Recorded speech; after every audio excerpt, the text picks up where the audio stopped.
যে লেখাটা আমি মানুষের কাছে পাবলিশ করতে পারি বা পড়াতে পারি, অভিনেতা অনির্বাণ ভট্টাচার্য বাদ দিয়েও একটা লেখকের পরিচিতি যে আস্তে আস্তে তৈরি হচ্ছে, এই প্রয়োজনীয়তাটা তুমি কেন বোধ করো বা কবে থেকে করো?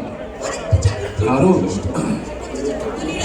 অভিনয় এমন একটা পেশা, অভিনেতা তো নিজের কথা বলতে পারে না, অভিনেতা তো নিখিলেশের কথা বলে, অভিনেতা ইয়াগোর কথা বলে, অভিনেতা সন্দীপের কথা বলে, অভিনেতা অমলের কথা বলে, পঞ্চকের কথা বলে।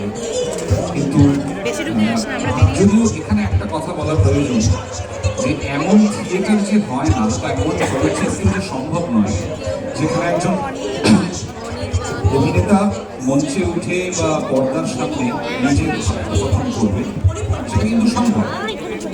একেবারে সমকালীন এই সময় কলকাতা শহরে এরকম দুটো থিয়েটারের কথা আমি জানি। একটা হচ্ছে আমার বন্ধু অভিনেতা